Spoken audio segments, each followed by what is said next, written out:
Or yeah, I'm getting. You know, like, this one's fine. Oh, doesn't say. Okay.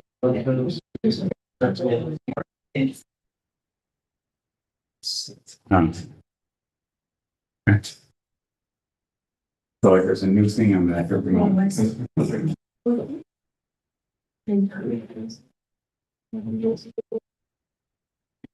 Jumping around, so hang on, don't drop it in two. That's it. Yeah, that's us. It's probably this. Okay. There we go. Good evening, everyone. Welcome to the July 2025 meeting of the City of Kingston Zoning Board of Appeals. My name is Anthony Pampone. I'll be chairing this meeting tonight. And we have I'll do a roll call of everyone on the board. Yeah. Eugene, and it was an alternate who will be sitting in tonight. Colin. It is 6:08. Call this meeting to order. First thing to do is approve the minutes for our June 12th meeting, which is quite a little long, but you know, anybody have any modifications to that they would like?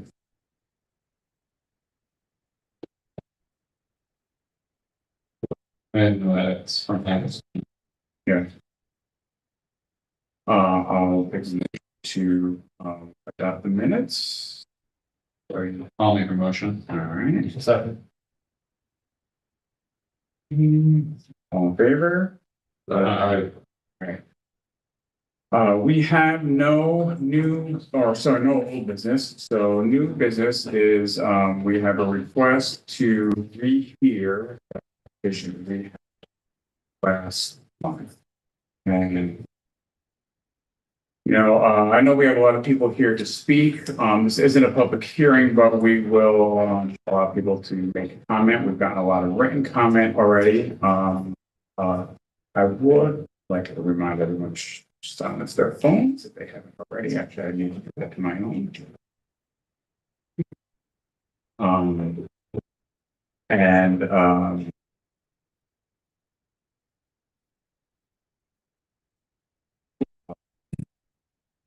So if for the people who want to speak, if you've already sent in written comments, we read them. We got some more today. You know, in the interest of time, you know, please don't reiterate what you already wrote.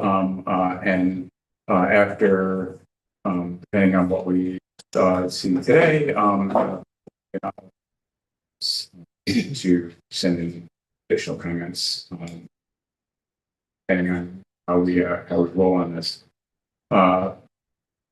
Before we start, I do, you know, I last month we had some confusion about kind of what we were really hearing on, and I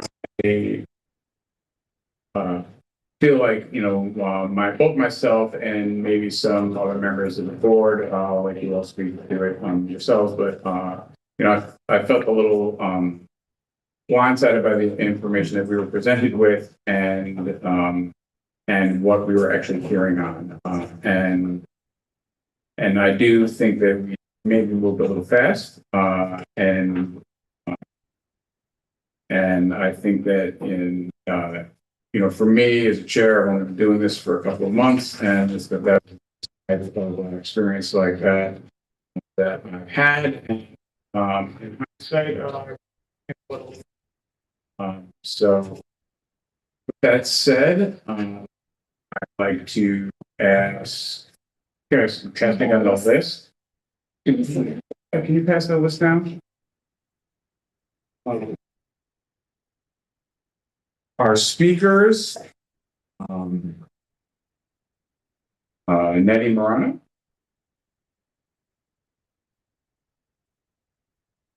There. Who's in this chair? Listen. Thank you. Good evening. My name is Nettie Morano, and I'm an HLPC commissioner. Thank you for the opportunity to speak here tonight. We are here tonight to request a rehearing of the June 12th ZBA findings regarding the Slate Tavern House at 106-133 Green Street, also known as Wilkes Chapter NSDAR or DAR House, which is located in the Stockade Historic District. We're not here to discuss the merits of the issue, although my colleague Andrea Putes will have a little bit of background for you after me. Instead, we're here where we want to request a review of the compliance with process, wherein ZBA members found cause to overturn the HLPC's prior findings regarding the DAR house replacement of historic windows versus their repair. While the HLPC disagrees with ZBA's findings in this matter, we also believe collectively two groups have very much in common. Our commission members, as your commission members, are comprised of volunteers. There's a lot we don't know. We're learning every day. We're all giving up our time in order to benefit this community because we love this community. Our goals are the same: to the best of our ability, do what is best in the interest of this community. I'm sure the compliance issues I'm going to cover are inadvertent, not at all intentional. There are lots of rules and regulations, and we are all learning as we go along. Our request tonight is that the ZBA will find cause to allow for a rehearing on the DAR house issue and to set a date where ZBA members will be able to review information provided by both sides of the issue. We request the matter be set for rehearing for the following reasons. As ZBA members deliberated the DAR application on June 12th, members did not appear to have any of the voluminous documentation available from the HLPC, nor was the HLPC notified of the hearing or no request was made for documentation. Representatives from the applicants, the DAR house, were present to make their case and answer questions before the ZBA. HLPC believes that the ZBA did not provide adequate notice to the public of the June 12th meeting, nor was the agenda made available in advance to the public. Public notification of the City of Kingston Board of Commission meetings are governed by New York State Open Meetings Law, Public Officers Law, Article 7, which requires agency records available to the public pursuant to Article 6 of this chapter, as well as any proposed resolution, law, rule, regulation, policy, or any amendment thereto that is scheduled to be the subject of discussion by a public body during an open meeting that shall be made available upon request therefore, to the extent practicable, at least 24 hours prior to the meeting during which the records will be discussed.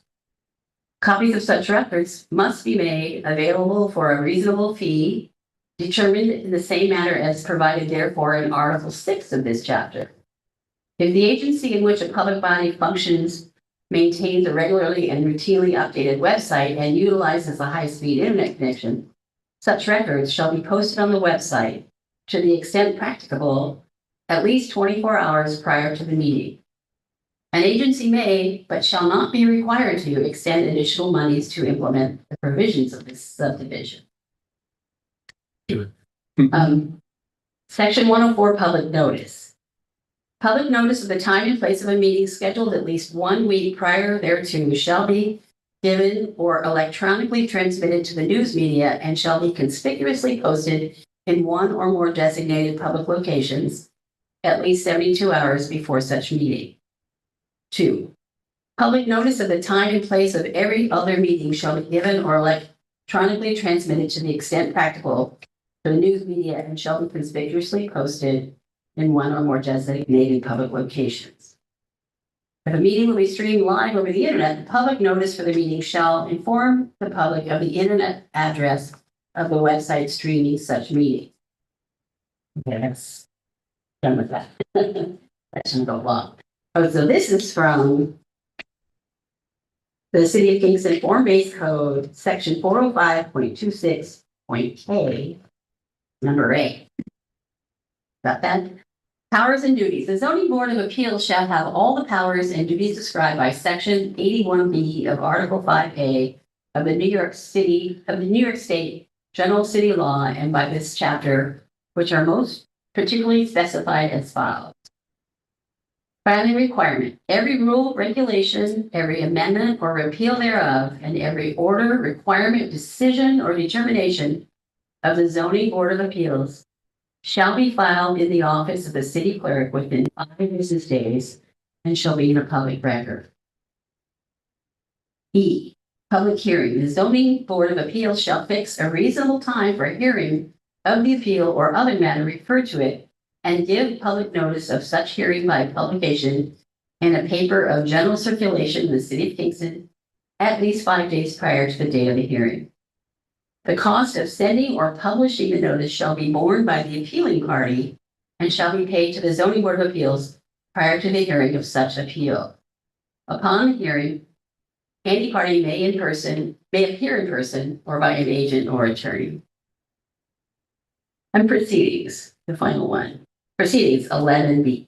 In addition, at least 10 days before the date of the public hearing, the clerk of the zoning board of appeals shall transmit to the planning office of the city of Kingston, and where the property concerned is a landmark overlay district, to the Kingston Historic Landmark Preservation Commission, a copy of any appeal or application, together with a copy of the notice of such hearing. The planning board or historic landmark preservation board may submit to the zoning board of appeals an advisory opinion on said appeal or application at any time prior to the public hearing. And such opinion shall be made part of the official record thereof. So the HLPC's position is that none of these requirements have been met through your meeting on June 12th. And that's one of the reasons we want to ask for a rehearing, and we also want to be able to be heard. Mhm. Thank you for your time. Thank you, Sheila.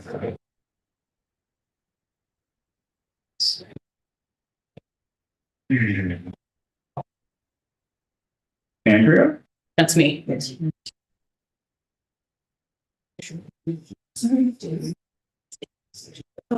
Say also, look at those pictures or something? Yes. Good evening, ZBA members, Mr. Chairman.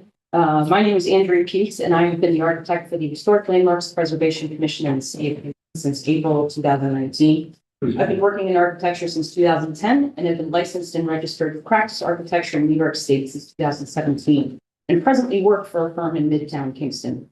I've been involved with numerous historic building rehab projects for private and public clients, including projects that utilize historic tax credits, which adhere to a very strict review process by both New York SHPO and the NPS. As such, I'm acutely aware of the requirements set forth by the NPS called, this is very prominent throughout many of the public comments, the Secretary of the Interior Standards for the Treatment of Historic Properties, which is available online for any member of the public to view. For any work that is to be performed on projects that are presently on or contribute to local, state, or national registers of historic places, or that already are or are seeking individual listing. The kinds of projects that I've been a part of range from preservation, rehabilitation, restoration, and reconstruction of brick and stone masonry, roofing, siding, woodwork, interiors, windows and doors, and much more. Tonight, I wish to speak to you to request a rehearing regarding the DAR's application to replace their historic wood windows with what they deem to be in-kind replacements. In one of our more recent meetings with the applicants, the DAR finally explained, after 6 years of stonewalling the HLPC, that they intend to remove only the sashes of the existing windows and insert the, quote, exact same historically accurate double-hung wood windows into the historic frames. However, this statement that they have made is factually inaccurate. What they have described is what is called in the industry an insert window, and it is impossible for an insert window to be an exact in-kind replacement of the historic window.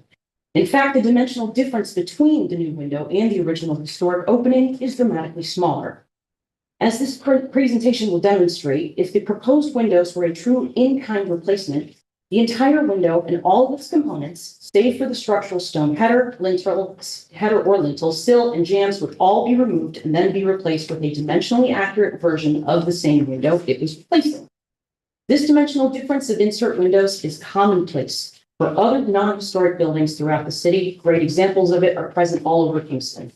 But the standards set forth by the NPS for projects that are within local, state, and national registers, which this building most definitely is, requires the HLPC must review it for appropriateness using the guidance that I described earlier. As you may have reviewed in the documentation that was submitted to you by the HLPC after your last meeting, the New York SHPO described in an email to the DAR that preservation of windows first is always strongly advised if the window is deemed to be historic in nature to the property. This is at the heart of the dispute. Windows are a character-defining feature of an historic building, and to ignore their significance on a facade would be a detriment to its appearance. The HLPC had repeatedly requested information from DAR about the condition of their windows and were ultimately given incomplete and misleading information. As a result, the HLPC performed its own site visit at DAR's invitation and as a result did not concur with their contention about the state of the existing windows. To aid the HLPC in its deliberation, we eventually retained window preservationist Stacy Caputo of Bridge Lane Restorations to provide a professional, independent report regarding the condition of the existing windows, the description of the approximate age of the windows, and express whether the proposed windows would be a good match. Please note that Ms. Caputo was not allowed to fully review the existing windows inside and out, as the DAR was disinclined to allow anyone having anything to do with the HLPC inside their building. The ZBA should have also received Ms. Caputo's report from the HLPC after the most recent meeting. To speak solely about the existing windows' age and condition, Ms. Caputo stated the following. The windows appear to be from the late 19th to early 20th century, meaning that they are by NPS standards historic due to the NPS's benchmark of over 50 years of age. The windows are very much in a condition to be repaired despite severe weathering and flaking paint. The NPS guides preservation commissions and SHPO that if a window is more than 50% intact, it should be repaired and preserved. The NPS also outlines requirements on their website if the need to fabricate new windows on a historic building arises. These requirements must take into account the following: the condition of the existing windows, the location of the windows around the building, dimensions, operation, profiles, mountain patterns, finishes, placement of windows within an opening, a survey involving photographs and measurements of any extant window that needs replacing should be performed, so any details captured can be reproduced as needed. This critical aspect of a surveying report has been asked of the DAR multiple times by the HLPC at multiple meetings, and it has been ignored every time. A vague description of the general state of windows was all that was ever provided. Because of this, the HLPC has been unable to determine whether the proposed windows are a good match for replacing the existing historic ones. This is also why the historic window preservationist was retained by HLPC. Ms. Caputo was allowed to see a sample of one of the proposed windows on site and clearly saw the marked differences between it and its historic counterparts. Ms. Caputo's determination from outside the building alone was that the proposed insert window would not at all match with the historic wood windows, due to most of the criteria that I previously outlined. To demonstrate how the proposed windows are from the existing, I have prepared a visual presentation to review with you, which you should have received earlier. What I'm about to show you is something that I do as an almost daily function in my profession. 3D modeling and Photoshop renderings are part of my skill set. Since a picture is worth 1,000 words, it will finally be made clear to all what's to be done here. As you can see with the first image, the existing window as it stands now. This is one of the few that we were able to see from the ground floor that doesn't have a storm window present. Either was taken off or fell off at some time. The next image that you have was taken from the window price sheet that was given to us from DAR of the windows that they actually purchased. So this is from their sheets. This is a CAD drawing of the window that is to be proposed in the opening, again, within the existing frame of the window, not replacement of the entire window. So from black line to red line, that is the new frame. From red line to blue line, that's essentially the new upper and lower sections. The next image that you see is that same image, but with 50% transparency of the CAD drawing overlaid on top of the existing window. Again, as you can see, between red line to blue line, red line to black line, how dramatically smaller the window is compared to its historic counterpart. In the final image, Second final image. I thought about this actually being put up on the screen, but. Okay. The final image is what it would look like if the window was ultimately installed in the opening, and you can see how much wider the ceiling would become. It's completely different. So categorically incorrect with what they've suggested to us thus far. In conclusion, as the architect for the HLPC, I cannot advocate for modern wood double hung insert windows to be used in place of intact historic wood windows on a property as distinctive as the one in Uptown Houston. Specifically and especially because the windows at present are repairable, as noted by the window preservationists. It can be seen with the naked eye that storm windows have kept the window in decent enough shape despite their neglect. The proposed windows are not, quote, exact replicas, as is the contention of the DAR. I hope that the ZBA will reconsider its decision to rehear this application with what I have shown, despite the HLPC never having been given that courtesy. Thank you. Thank you. I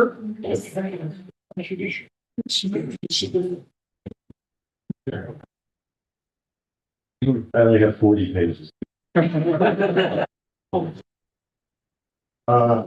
Actually, my commissioners have, I'm a commissioner of the HLPC. I just have one page. So, but they covered a lot of it, so I'm going to, I can hand this to you after.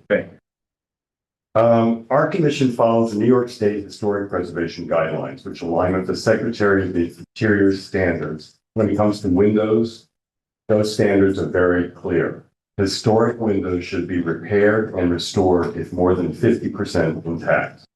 And if replacement is necessary, the new windows must match the original material in design, appearance, and dimensional accuracy. In the case of the DAR building, architecturally significant and deeply valued part of Kingston's history, I think everybody can agree to that, replacement windows were purchased before receiving review or approval.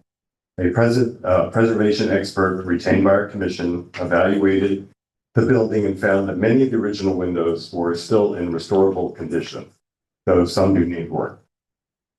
Unfortunately, we're seeing a trend, and this is what worries me most about what's going on with the DAR. People acting first, assuming that the process can be skipped, and later asking for forgiveness rather than permission. This may seem harmless, but in preservation, it's definitely not.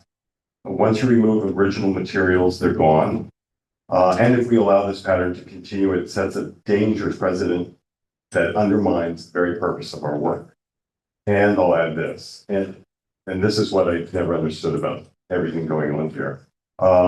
The DAR is an organization devoted to protecting and honoring American history. If anyone should be leading by example, it's them. And I think they've said the right.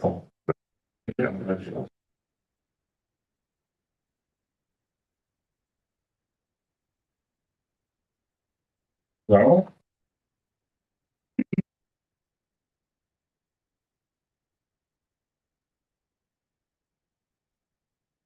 Hi, my name is Lowell Fink. I live at 188 Ledge Road in the town of Ulster, just outside the border of the city of Kingston. But until recently, I lived for over 40 years in Kingston in the West Chestnut, in the Chestnut Street Historic District. One of the reasons I continue to tell people when I go somewhere else, I'm proud I live in Kingston, New York, is the sense I have that I live in a real place, a place with history, and more than that, a place that celebrates its history in part by preserving its historic architecture. Someone from out of town who was doing a survey recently asked me why young people were moving up from the big city up to Kingston rather than to places like Newburgh or Poughkeepsie. And I suggested it was because Kingston had visible history with a distinctive uptown, distinctive mainly because of its architectural heritage, which traces its history across 4 centuries. While people and businesses come and go and ways to make a living change, the old Dutch church, the courthouse, the Senate House, the DAO chapter building, and other such buildings provide Kingston with a standing truth, if you will. History against the sky, something solid against which future history can happen and be tested or judged. In other words, the city's historic architecture, visible and evocative of its past, luckily still mainly preserved, some time ago became and still is the city's soul. But what is not always easy or obvious to understand is that this architecture is continuously at the peril of those who, always for what they consider good reasons, want to make some compromise. When I served on the city's Landmarks Commission, I learned that few applicants plan to tear a historic building down. Almost all applications for change involve the features of the building, small details, sometimes seemingly insignificant, but it is the collection of these features that constitute the building. To the extent that these small details fail to be preserved, one small compromise at a time, this is exactly how over time a city's architectural heritage erodes and finally disappears. One of the most common requests for change is window replacement. So common that the National Park Service preservation guidelines include one publication just for windows. It emphasizes retaining and repairing historic windows whenever feasible. If replacement is necessary, the new windows should match the historic windows in material, size, Munson configuration, and reflective quality. It seemed likely that any responsible Landmarks Commission would urge and insist applicants to follow this guideline, and if an applicant refused to follow it, and a Landmarks Commission permitted it, that would be unfair to applicants who did follow the guidelines. The Slate Tappan House is among the largest and most historically, as well as architecturally significant buildings in the Stockade Historic District. So significant that it was designated as a historic site even before the Stockade District was designated. And surely the Stockade District itself, the site of the beginning of New York as an independent state free from Great Britain, is one of the most important historic districts in the state, if not the nation. So not only is the Slate Tappan House as a component of this historic district of greater than usual importance, but it is also one of the most visible in the district, accessible to view on all four of its sides. Like many historic buildings, its most noticeable feature is its array of windows with their multiple panes and shutters. Viewed from a distance in a photograph, an attempt to imitate the historic windows may not be as noticeable, but for residents, visitors, and passersby on the sidewalk, any compromise can be disappointingly apparent. In view of the possibility that the ZBA did not at the time have available all sides of the case, I joined the Landmarks Commission and others in respectfully asking the ZBA to reconsider its decision to allow the present unhistoric windows to remain on the Slate Tappan House. We have not only in fairness to other future landmarks applicants, but in order to preserve the integrity of one of Kingston's most historically important buildings. Thank you. Thank you. Marissa?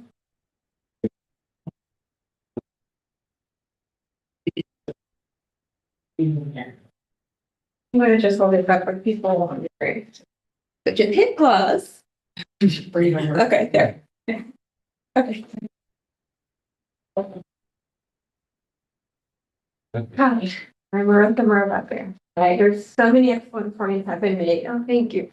That I don't have to remake them. I think the fact that the HLPC was not present at the June 12th meeting is a profound procedural defect. That alone, we should not be here arguing for a hearing. Also, the applicant was negligent in providing your body with the full record of the decision that it was appealing. Let me remind you what your role is. I don't need to talk, but I've been in this position before on the Landmark Preservation Commission. But here you were performing the role of an appellate officer. you have the responsibility of overseeing a quasi judicial proceeding. And in your role as judge and jury, you must hear from both sides and hear the full record. You also, I encourage you and I urge you to question the counsel that you have received about which decision should be subject to the appeal.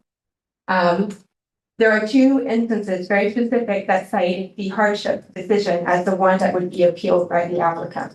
I don't think that is something that is ambiguous enough to warrant looking at the certificate of appropriateness decision. And plus that would follow logic because it was the HLPC's denial of the hardship claim that triggered their appeal to you. As an appellate body, you are not responsible for deciding what appropriateness is or hardship is if there is clear evidence in the record supported by the HLPC's decision. You should have been guided to defer to the HLPC's administrative determination, but I didn't see any evidence of that on June 12th. And also the record that you were provided was incomplete. So as an appellate body, two of the biggest questions you are asking yourselves in this appeal are, one, did the HLPC follow its procedure in making its determination? Two, was that determination reasonable based on its findings of fact? If you want to be able to say that your decision, whatever it is, was fair and impartial, then you have to rehear this. And as somebody pointed out about the DAR, it is their mission. The reason for why they have tax exemption is their purpose, as stated on their public 990 form, is that they want to promote historic preservation and have their building be a source of education for the community. We, the community, are here to remind them of that mission and help them along. Thank you.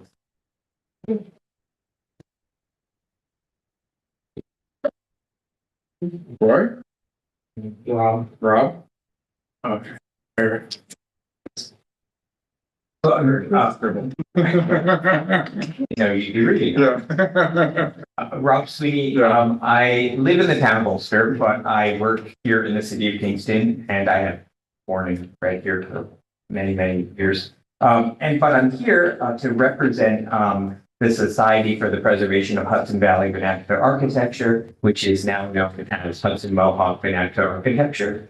And we, a group of about 300 members, many of in this room are highly aware of our work. We have visited the DA, their headquarters, several times. We were invited wonderfully in to host educational study tours about their property. And I just want to say that we have looked at many of their windows, and shortly before they decided to do this idea about replacing windows, I was an invited speaker, and it came up at the dinner table. And I was very much like, no, no, no, these windows are really important, and we would support you in the restoration. Our organization is a all volunteer organization, but it's filled with many professionals who would be able to give advice and connection. And so very, very early on, it was advised to members of the DAR not to pursue this idea of replacement windows. And I think, as everyone else has already stated, the windows are so important to this building, and we know this as a preservation organization. The windows that they often say are like, well, our eyes, right, are the windows to our soul. And so a building's eyes are its windows. And to be able to have these windows stand as the window to the soul is really important. They are the core thing that makes up a house. We can look into that house's soul through these windows. And so I just want to make this comment that I want to be clear that the soul of what we're here looking at is not to make a hardship on the DAR. In fact, we should applaud that organization for its long standing. They may have been the first group of women championing historic preservation way back when they bought the DAR house at the turn of the last century. I mean, this is a commendable organization. And I would hate to make a financial hardship on them. But I would argue the fact that this hardship of whatever they paid is a small price to pay for the preservation of that building and its windows for all future generations. It's a small price to say, well, we made a mistake. I always say that education costs money, right? It's not free. And so sometimes you make mistakes, but you learn from them. And I would say this community would probably stand behind the DAR to make them solid and right. I know myself, I would pledge money to support the preservation of those historic windows. And so to that end, I would ask this distinguished committee to do the work that makes that possible, because we want to preserve history. And I would always say this, that replacement windows need replacing. That's why they call them replacement windows. These windows, which are already probably 120 years old, are still in very good shape. And if I recall from the last time I visited there, I believe there was at least 1 or 2 windows which we believe were from the 18th century. And so further study could prove that out. But I was quite certain, judging by the materials in the glass and the mutton shape and dimension, there were 18th century windows there, and still in very good shape at 250 years old. So to that, I thank you. Those are my remarks. Thank you so much. Keith? Hi, everyone. Keith Garmeyer here representing the Friends of Historic Kingston. We did submit written opinions. Oh, All the spices. yeah.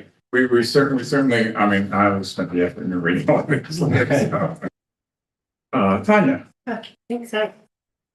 Tanya Garment, I live in downtown Kingston.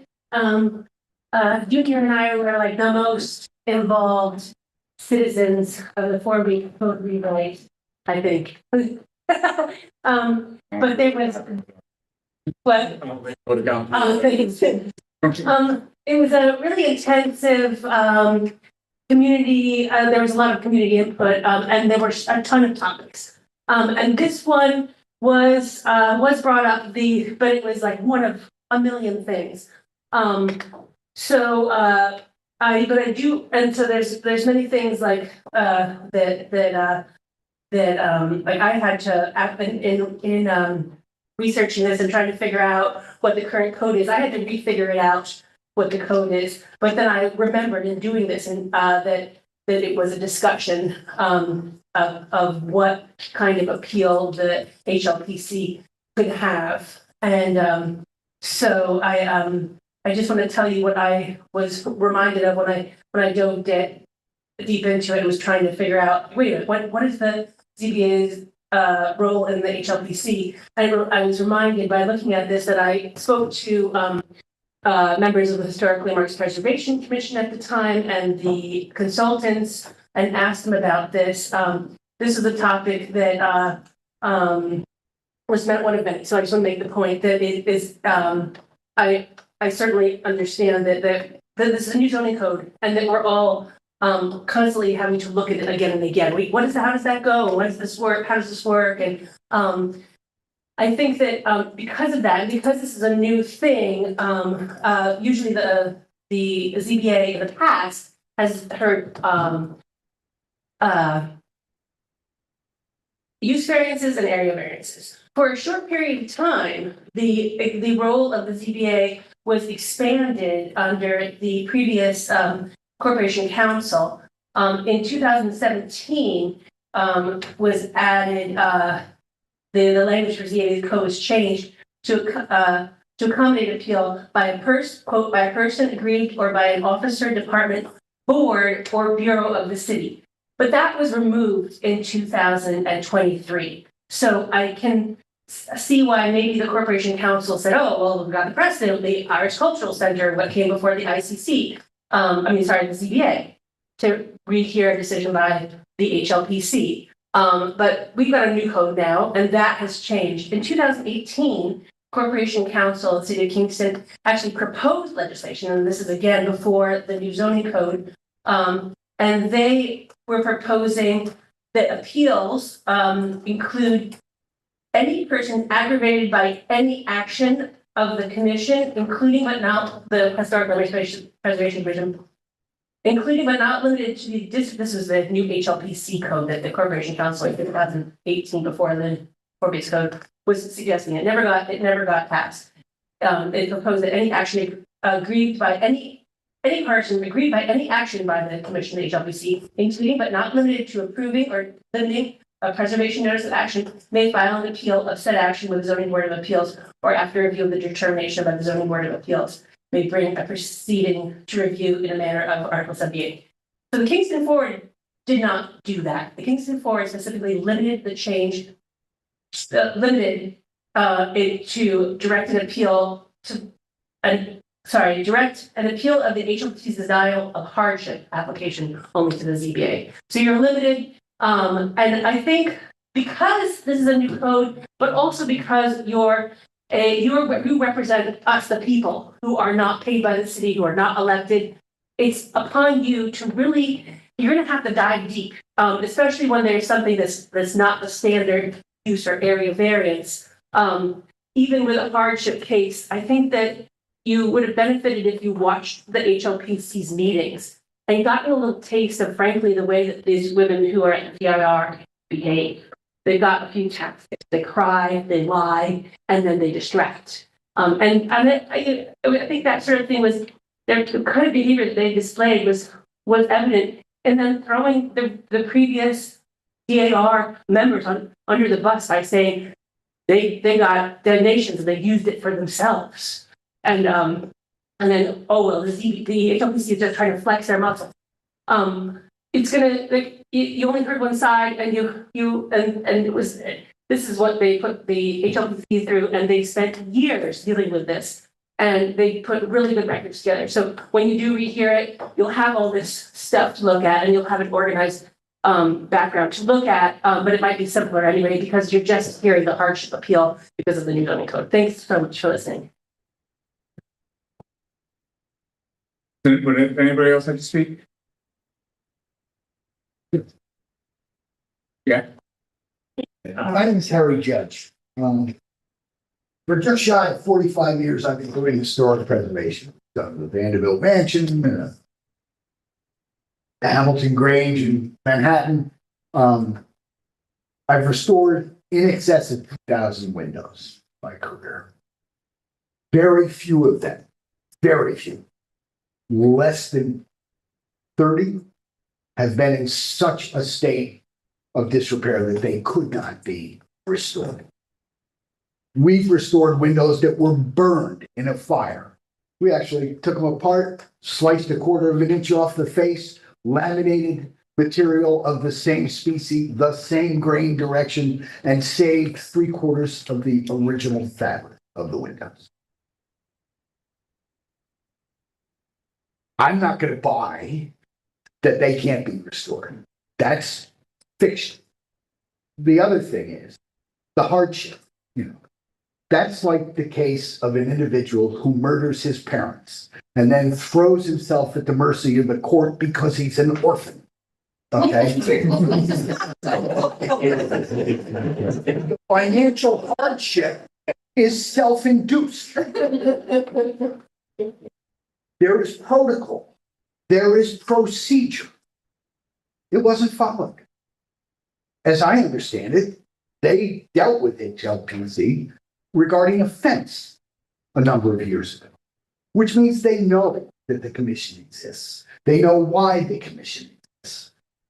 From my perspective, and I'm no expert regarding the law, though my last name is Judge, and all of the others are elected or appointed, and I was born a judge. The fact of the matter is, there is a protocol. There is a procedure. They were aware of this, as demonstrated by their past history and engagement with the group. From my perspective, they willfully ignored that. Again, that's to quote, sometimes it's easier to beg forgiveness than it is to ask permission. I would implore the board to do your job. Examine the real evidence of what's going on here, as opposed to what was spoon-fed to you by one side of the equation. Thank you very much. Looking forward to your stand-up set. All right, so, in my opinion, that we, definitely were presented with a subset of the information that we needed to review at our last meeting. And I am, personally quite concerned with, procedural issues. If we've had them, I have to confirm whether or not notice was sent to the HLPC. You know, that's something that we don't do directly, and maybe we need to have a conversation about how process works with the city about that. I think that it would have been important for us to have heard from some of these people at our last hearing. I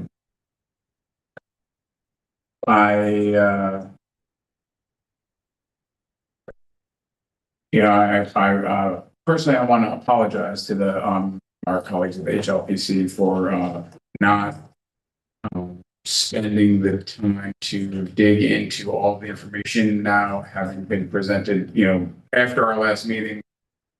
I didn't have good feelings about how things went. We were originally told we were hearing a hardship case. That changed in the meeting. I felt like we were advised to hear it under our new interpretation of what it was that we were supposed to be hearing. And I agree with that interpretation of how the code works.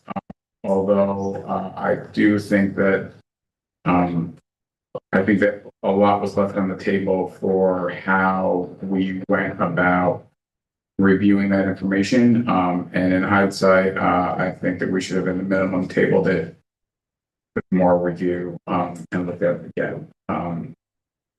That's my opinion. Rehearing something needs to be based on a unanimous decision on the board. Anybody has thoughts or ideas or discussion?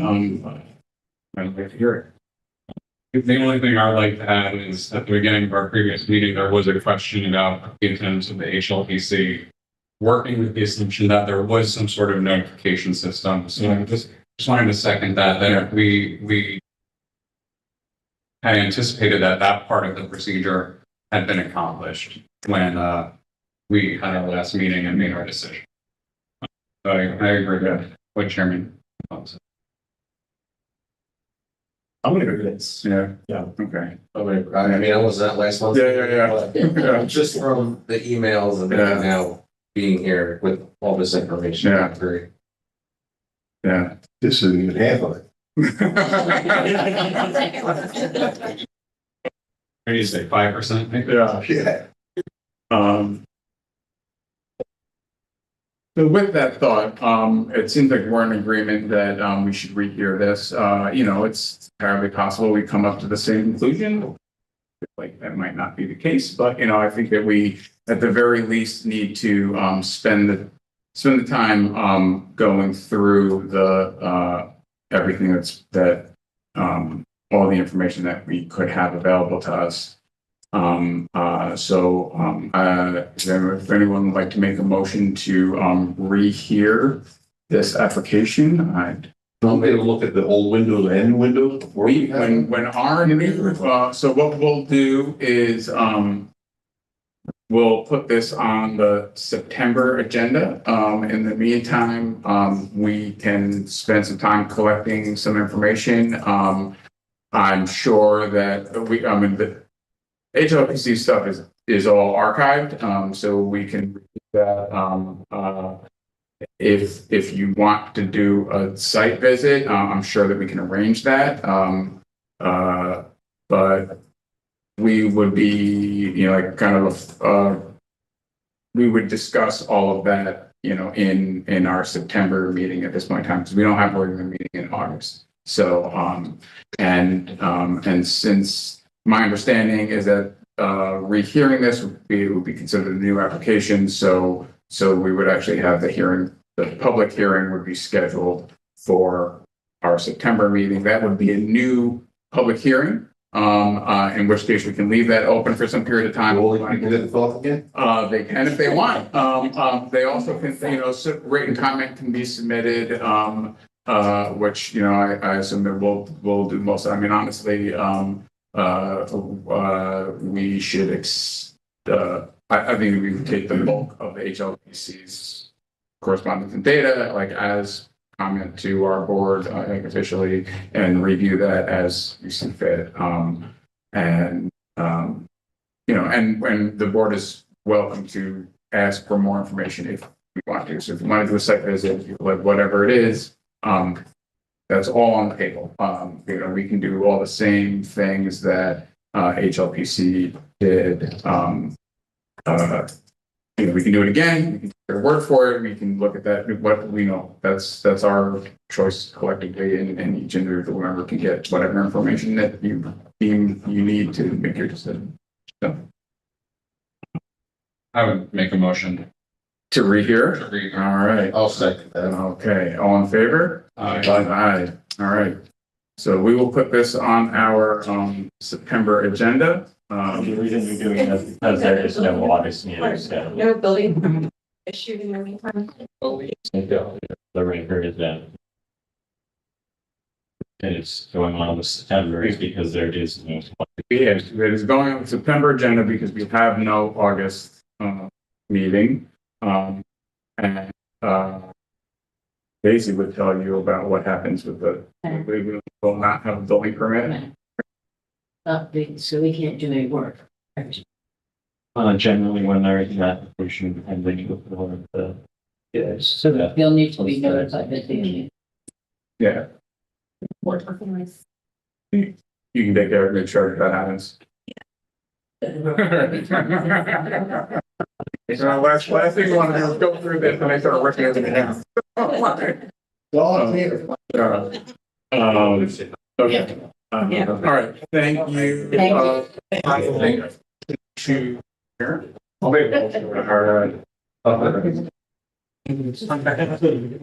PC will be into other meeting rooms. Thank you, Ben. I think the meeting you guys do.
Thank you, Matt.